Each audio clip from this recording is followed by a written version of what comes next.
Today's number is 101 because we've just got a new world's richest man, and it's all thanks to this stock and $101 billion being put on over the last 24 hours for just him alone. So what exactly is going on, and does this mark a massive shift in Wall Street's actions? We've got island reversals on the most popular stock in the world, and we've just seen the first inflation figure. But what happens over the next 24 hours is going to matter because there are breakouts everywhere, and that means there are opportunities. Join us as we take a look at stocks, commodities, and cryptos to break down right now what it means for all of us as investors and traders. Don't go anywhere. We'll see you in a moment. Well, welcome back everybody to The Daily Show. My name's Thomas Atkinson, and in today's video, we're going to be taking a look at everything that we need to know right now about markets, from the macro to the options flows, and of course, where are some big dark pool trades starting to appear. You can see here that Oracle was up a lot, but it wasn't just pulling along that stock, it was also all of semiconductors. And while there were some good patches in the markets, it was actually a tale of two stories. So what exactly is going on? Well, today we'll break down, of course, the big lead stories, and then we'll have a look at what's happening underneath this hood. But first up, Allison tops Musk as now the world's richest man with a $101 billion gain over the last 24 hours. That was a pretty exceptional move, and many people have been trying to short it. I always say, why would you go against such a massive momentum shift? And in this case, you would have to wait for some real structure to be formed. Remember, markets can stay crazier longer than you can potentially remain solvent. And I think this chart really shows it. We almost used this as the number of the day, but I just thought it was too wild with 101 billion being added for Allison overnight. But you can see here that we have $140 trillion now in the global broad money supply as of July 2025. And if you'd asked someone back in 2008, could we have done this? Most people would have said, no, it's probably not going to happen. But here we are. And this means that, of course, like every time there is a new bubble eventually going to form, that it becomes a bigger and bigger problem. Remember, the larger the ship, the harder it tanks eventually. And many people are already starting to speculate that we're in a recession already and we just don't really know about it. Well, I thought this chart was a tale of two stories. One, there are plenty of US states actually going backwards, but the powerhouses are still going forwards. Florida, Texas, California, New York. And you'll notice that all of those are currently in expansion. Are there problems out there? Absolutely. But the key to looking at any chart is not to say that a third of the US states are already in the recession. It's to look at the weighting of each state in terms of their economic output and to say, do the ones that matter the most, are they starting to slow down? I think things to watch in the future will be, of course, what's going on here and here in particular. And these will all impact, of course, the overall debt circle that we're currently in. Another thing that's interesting is how are Americans currently investing? It turns out that most people are still holding predominantly cash in terms of their investments, individual stocks, and even with the rise of exchange-traded funds, they're still only sitting at 26%, according to the latest study. I also found it interesting that almost nobody is really holding gold. So you might say, oh, well, everyone's on gold, everyone's in it. Well, not according to their own DIY investors. In fact, most people are actually in individual stocks and cash at this point. Again, there's only one reading, but it's pretty interesting indeed. Now, we've got, of course, our CPI forecast coming through, and these are all the major banks and what they expect. Basically, it's expected that CPI will increase. This was a strange one because we just had the PPI result, which actually showed a decline, negative 0.01, which I guess got the market really hyped up and excited. But it's one of those weird months where we get the PPI before the CPI result. Could it be that the CPI is a little worse? Well, I'm going to read you out a couple of things. If we get a sub 0.25%, according to JP Morgan, they believe that the market could go up 1 to 2%. Now, they believe that's low odds. Now, they also think that if we get between 0.25 and 0.3, so slightly under what the expectation is, that we might go up between 1 and 1.5%. So expect potential blockbuster here. We've actually posted all of those in our X account. Links in the description down below if you want to follow. What about the core inflation tracker? Well, according to Goldman Sachs, courtesy of Mike Zaccardi, you can see here that we have got an uptick in inflation. The problem with this one is it looks just like the 1970s. We've got an overlay that we'll show again on the channel that you guys can see the overlay there. But yeah, we're kind of expecting inflation to pick up a little bit, but hopefully still to remain moderate whenever possible. So what does this mean moving forward for markets through the months of the year that are known as the most volatile? August, September, and October. Well, according to Mike Wilson, he believes that the markets could be basically tolerating this labor weakness, which again, I do believe they are. It's basically like a dull market and a market that is now supported by just the Federal Reserve and basically government tax cuts. But anyway, it can go up off that, and that this can create partially choppy environments. So you can see here that for the first time in a while, we've actually seen an uptick in also some possible profitability of small caps. Now, what this is leading into is small cap growth is actually doing okay, but it's not a broadening pattern that we've seen across the board yet. If you look at the latest details here from Luthold Group, the S&P Mid-Cap 400, Mid-Cap 600 have still remained in a pretty sidewaysy kind of point. So what this basically means is that we have around a little bit more advancing than declining, but they've kind of been sitting for a while. Now, as you guys know, we love to see more advancing than declining, and generally you want this kind of chart going up to show a broadening formation.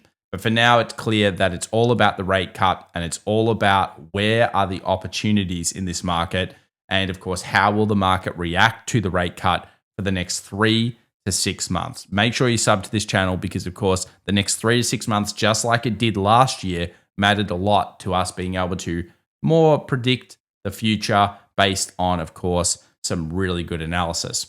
Let's talk about analysis here on the stocks. Now, a little while ago, we posted that we thought Google was fundamentally the cheapest of the Mag 7 and it looked the best. And this actually is a quick snapshot taken of the Google PE, forward PE average that I did back in July 22nd of this year.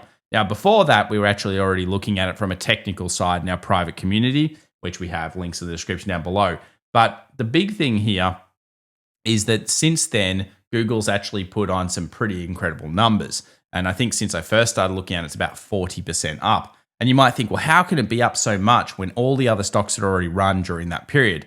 It's again being able to see the rotation and see the opportunity. Now, this is opening up people to now discuss, could NVIDIA go ballistic? And the reason why that is because when you actually take a look at the overall average of NVIDIA over time, you can see here that the 5-year average is sitting at about 41.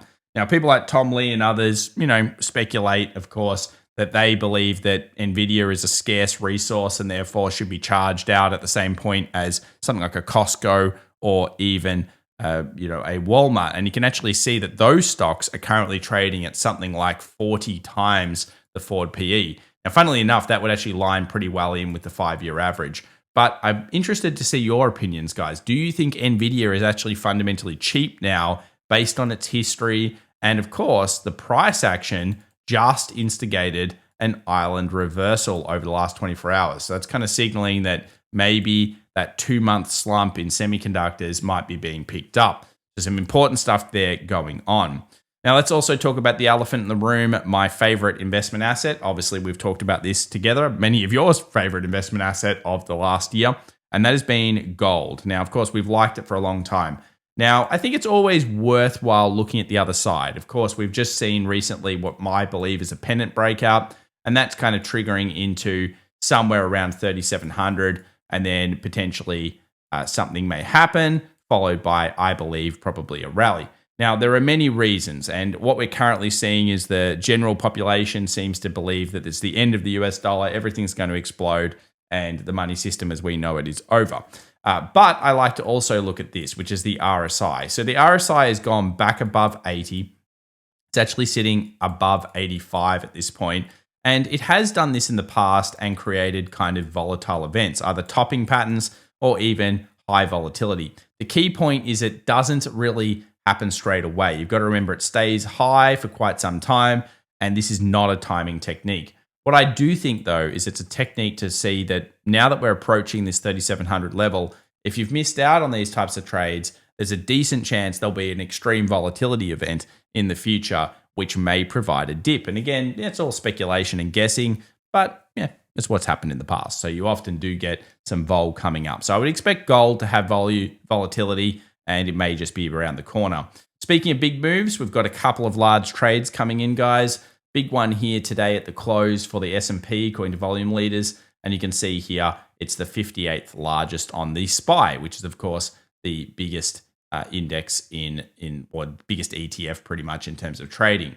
We also got a couple of others. We've had some good ones in Chinese stocks, which you guys know I'm a big fan of at the moment. And that's led to, of course, a breakout. Stocks like Baba announcing all sorts of different announcements suddenly in terms of tokenization.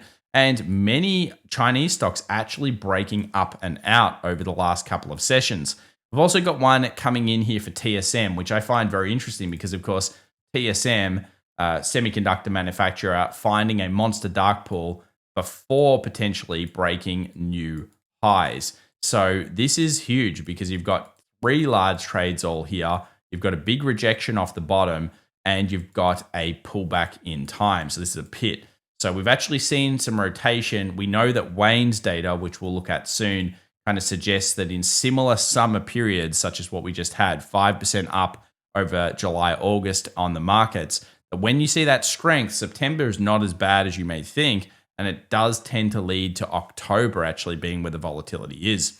So let's jump on over here to gold. Just a couple of synopsis here for gold. You guys know I'm bullish on it. Why? Central banks are buying it. We've also got beautiful patterns such as this that we'll look at later on today's video. And of course, we're seeing basically just a risk on across the board. Now, what about the market? Well, the market is currently upgrading itself. So what that means is that Wall Street analysts are coming out and saying, we believe the market's going to be up over the next 12 months. And whether you like it or not, this basically gets them to invest and they buy into the markets. So if they're wrong, which they often are, then of course we'll end up falling. But remember, it's going to come back to the structure. And at the moment, what the market's doing is it seems to be front loading cuts. And we don't know how many cuts it's front loading at this stage, but because the market now knows based on the PPI, based on what we're seeing in terms of the weak jobs numbers, that we're going to need to have cuts, this is going to become very important. So of course, that's something we'll be looking at. Now, I've also been kind of tracking a few things for Bitcoin. You may have noticed that we closed barely above 113,500 over the last 24 hours. And this triggers a couple of options moves from Wall Street. It also triggers, are we in an accumulation that's now going to rally up? Now, in previous studies, we've found that during similar times in the Bitcoin halving cycle, we see a sell at about this point in time, maybe even a dipping point as well into October, followed by a rally that comes in big time into December. And some of the biggest Bitcoin bulls out there at the moment are starting to make those big calls. So it turns out here that Caleb from Caleb Frenzen, I think his name is, went through and he found that if you look at a very specific Williams indicator and you kind of put it down and it goes over the 60-day, you can actually see that when this has happened in the past for Bitcoin, it's actually been a decent dip buying opportunity. Sometimes it's dipped a little bit more, but this has actually often had some rips afterwards. Thought I'd bring it to your attention. Not sure how much I'd pay attention to this, but it's still worth having a look at. And of course, this is in line with the general halving cycles that have happened last time that we talk about all the time here on the channel. And this also is in line with the alt season. The big key here being that while Bitcoin's had this struggle, Ethereum, XRP, Solana are actually breaking up as well. All of these have kind of done better. Binance Coin. The big alts have been moving while Bitcoin's been weakening. Dominance has been changing as well. This could mark alt season. The important thing to note about alt season though, guys, if we are going to see euphoria hype, it only lasts for around 30, 40 days on average. So that's certainly worthwhile paying attention to. All right, let's now take a look at the S&P. Then we'll go to options flow. Then we'll go to the key lead indicators. Advanced decline line continues up. So the market is still technically bullish and the market is barely climbing higher. So that means it's dull. And as I've often mentioned, dull means hard to short. You do not want to short against dullness. And you can kind of see here, there's still money pumping into these markets. There has been a lot of volatility since we've started this Q3 period. We know that to be true. We've seen rotation as well, and that continues to give us abundance. So there's plenty of different opportunities out there. And in the futures market, you can see here the options high and low. But the market overall is currently bullish, currently in positive gamma, and you'd have to think it's going to be trying to push towards 6,600, especially if it gets a favorable CPI result. And that's the next question. Is this CPI result going to act on this market to kind of keep pushing higher? So 65.50 is the temporary peak of the next 24 hours. After that point, you're going to go towards 6,600, and you can see why. It's all got to do with next week's OPEX, which is the largest options expiration each month, and that happens in the third week. So you can see here some pretty big stuff. 6,500 though being the kind of like day trade kind of, I guess you would say, slight resistance. We break through, probably keep moving higher, and certainly we are in positive gamma. Another one is Tesla, still dialing in on that 350, no breakout on that stock, but Nvidia did break up, got above that 173 and flew during the session, thanks mostly to, I think, to Oracle. And it could be going, well, it already is, but it could be starting to pile into a positive gamma storyline. Stocks like TSM is going to be worth watching. Stocks like Nvidia, which is already now island reversed to the way up, which we'll look at soon. These are kind of signs that the market is still risking on into September. Could it end? Sure. But the thing about that island reversal is it's pretty compelling. 2 months of sideways, suddenly get an island reversal. Markets risk on across the board at the moment. Yeah, it is what it is. What about IBIT? Well, IBIT also closed above 64.50-ish, which is, of course, back into positive gamma. Now, if Bitcoin can put on, let's say, another K, it's kind of pointing towards that next level. And in the options world, at least, with of course, Bitcoin, that means that we could be going towards 70 on IBIT. And if we're going towards 70 on IBIT, that would be near all-time highs. So it kind of shows you here that if the more Bitcoin kind of pushes in the upward direction now, the more it kind of solidifies this hedging need that can push us up and effectively cause a squeeze. Now, we first start to see this risk-on event pretty much here, which was last week on Friday. This is the NASDAQ beating out the SPY in terms of overall daily gains, which is, of course, an important ratio. And you can see here, thanks to our Oracle result, this went absolutely ballistic. So this is Palantir, Mags, Oracle, ABGO. Pretty much what took us all the way to the top, that was 10 stocks, is now, is now going ballistic and totally broken up. Wow, that was a huge move on this stock. So Oracle really pushing it through. And I think you could clearly say that's technically risk on when you're looking at the markets. Russell has suffered due to that. So you can see here, while Russell was up, the Oracle position certainly pushed it up higher. And yields are still waiting for the inflation figures. So no real news there. What about the US dollar? Well, the US dollar did fall because the expectation post PPI is that we will get more rate cuts. I'm not so sure about that component. Again, it's still barely holding on to the support. So next 24 hours is probably going to give us a dollar trade. Remember, this is quite coiled. So when you look at the daily, you can see clearly here, it's just been sitting in this range between around 97.30 and 98.50. So very critical level here for the dollar. And we'll see how that plays in the next video. Gold is still bullish, and it is still doing what it's doing, up to 3,700, 3,750 ideally. And of course, as I mentioned before, the RSI is quite elevated, but I would not short based on that. I would just say hold the positions, wait for new opportunities. Silver is currently hitting, so that basically means it is just accumulating a position. And we assume it's accumulation. If the market does break up above 41.50, we could be getting ready for 43. Silver's still quite far behind on gold, and it looks pretty good. US oil did put pressure on the 63.70 level, 80 level. So are the bulls back on oil? Certainly an improvement. If you have a look here at energy stocks, it was a good session for it. We first bought this up, 2 weeks ago. Hasn't done that much. It's kind of done like 1% overall. So like to see energy stocks starting to fly again. Get back into 94. I think this is all about inflation. Hey, if the inflation number comes in wrong, it could be bad. So just remember, oil is very susceptible to that.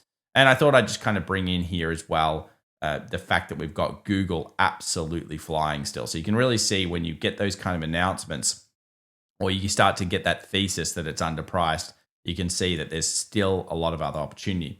So speaking of opportunity, could it be that this is another big rally? So of course, a lot of people said this was the beginning of a sell, and that was the left shoulder, head, right shoulder, kind of ugly head and shoulders breakdown.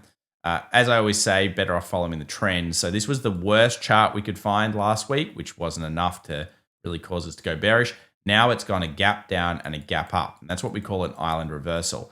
So theoretically, these are actually quite bullish signs generally. Now you could argue, well, it's come back to a fib 61.8. I'm going to short it here, Tom, blah, blah, blah.